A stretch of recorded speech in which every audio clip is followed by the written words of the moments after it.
Champions লিগের গতকালকে রাতের যে খেলাটা হলো আপনারা দেখেছেন কিনা জানি না। এতক্ষণে হয়তো দেখে ফেলার কথা।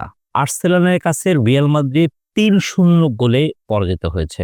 ম্যাচটার প্রথমার্ধ আমি যতটুকু দেখলাম সেখানের নায়ক ছিলেন রিয়াল মাদ্রিদের কোর্তোয়া, গোলরক্ষক। তিনি বেশ কয়েকটা অসাধারণ সেভ করেছেন, কিন্তু দ্বিতীয়ার্ধের মাত্র ৫ মিনিটের ব্যবধানে ডিক্লাইন রাইস যা করলেন সেটা আসলে বলে বোঝানো সম্ভব না। ৫ মিনিটের মধ্যে একই কাজ দুইবার করা, এটা সত্যি ভাবা যায়? আপনি হয়তো খেলতে নামবেন, একটা প্ল্যান করবেন, বাট সেই প্ল্যানটা এক্সিকিউশন হয়তো একবার করলেও করতে পারেন, কিন্তু একইভাবে দুইবার, তাই বলে তাও আবার কি সেট পিস থেকে ২টা ফ্রি কিক, ২টা ফ্রি কিকের ২টা গোল, সবাইকে হতভম্ব করে দিয়েছে। আর্সেনাল এবং রিয়াল মাদ্রিদের এই ম্যাচে আমি বলবো যে রিয়াল মাদ্রিদ ছিল অবশ্যই ফেভারিট, আর্সেনাল ছিল আন্ডারডগ। কিন্তু এই আর্সেনাল আতিথেয়তার নাম করে রিয়াল মাদ্রিদকে ঘরের মাঠে ডেকে এনে যা করলো সেটা আসলে অনেকদিন মনে থাকবে। আপনি, আমি, আমরা সবাই জানি ক্লাব ফুটবলের ইতিহাসে রিয়াল মাদ্রিদ হচ্ছে কিং, চ্যাম্পিয়ন্স লিগে তারা হচ্ছে একচ্ছত্র অধিপতি। কিন্তু সেই রিয়াল মাদ্রিদ কিভাবে কোয়ার্টার ফাইনালের এমন একটা গুরুত্বপূর্ণ ম্যাচে এই ধরনের পারফরমেন্স সর্বশেষ কবে করেছে আমার ঠিক জানা নেই। ঘাটাঘাটি করতে হবে। হ্যাঁ, আপনারা এখন বলতে পারেন যে আর একটা লেগ তো রয়ে গেছে, সেকেন্ড লেগে হয়তো রিয়াল মাদ্রিদ কাম ব্যাক করবে। হ্যাঁ, এ ধরনের রেকর্ড রিয়াল মাদ্রিদ আছে, কিন্তু আমার কাছে মনে হচ্ছে সেই সম্ভাবনাটা মাত্র 2%। তারা যদি ৩-০ ব্যবধানে না হেরে অন্তত একটা গোলও কনসিড করেও আসতে পারতো আর্সেনালের ঘর থেকে, সেটা তাদের জন্য হয়তো ২ লেগ মিলিয়ে অ্যাগ্রোভেট গোলের হিসাবে তারা একটা অ্যাডভান্টেজ পেত।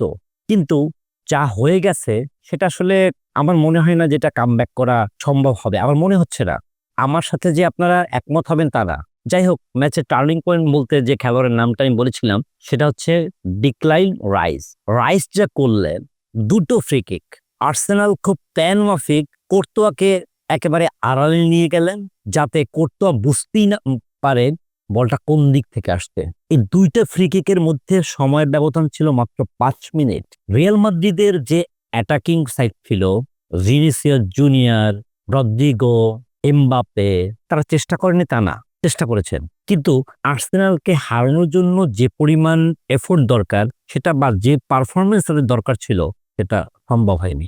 অথচ ফার্স্ট হাফে যখন গোল সুন্দর ড্র ছিল তখন কিন্তু সবাই ধরে নিয়েছিল যে ম্যাচটা হয়তো সেকেন্ড হাফে গিয়ে রিয়াল মাদ্রিদের তো অভ্যাস আছে লাস্ট দিকে গোল টোল করে ম্যাচ জিতে যায়, এটা তাদের একটা প্র্যাকটিসের মতো, কিন্তু সেটা আর করতে পারলো না।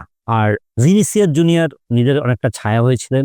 হ্যাঁ, এমবাপ্পেকে তিনি বেশ কয়েকটা সুযোগ দেওয়ার চেষ্টা করেছেন। খেলার প্রথম দিকেই রিয়াল মাদ্রিদ ম্যাচটায় একটা গোল আদায় করে নিতে পারতো, আর সেটা হলে হয়তো চিত্রটা এরকম নাও হতে পারতো ম্যাচের।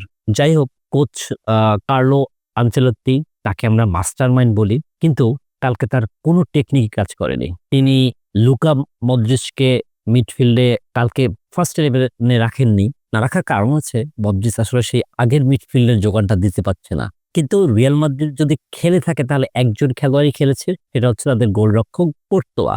বাট অন্য কোনো খেলোয়াড়ের যদি আপনি দেখেন সেটা সম্ভব না। সেকেন্ড লেগ খুব নেক্সট উইকেই হবে, আমরা সেকেন্ড লেগের রেজাল্ট বুঝে। তবে আমার কাছে মনে হচ্ছে ২০২৪-২৫ মৌসুমের যে চ্যাম্পিয়ন্স লিগের ব্যাপারটা, সেখানে রিয়াল মাদ্রিদ সম্ভবত আর এগোতে পারতেছে না। আরেকটা ব্যাপারে কথা না বললেই হয় না, আজ রাতে কিন্তু আরেকটা হাই ভোল্টেজ ম্যাচ আছে যেখানে বার্সেলোনা মুখোমুখি হবে বরুসিয়া ডর্টমুন্ডের। এই ম্যাচের প্রেডিকশন যদি আপনি জিজ্ঞেস করেন অনেক কিছুই বলতে হয়, এত কথা বলবো না, বাট আমার কাছে মনে হচ্ছে এই ম্যাচে অবশ্যই বার্সেলোনা ফেভারিট। আপনাদেরকে এই ম্যাচ দেখার জন্য আমন্ত্রণ রইল। কালকে আবার বার্সেলোনা খেলা নিয়ে কথা বলবো। ধন্যবাদ সবাইকে।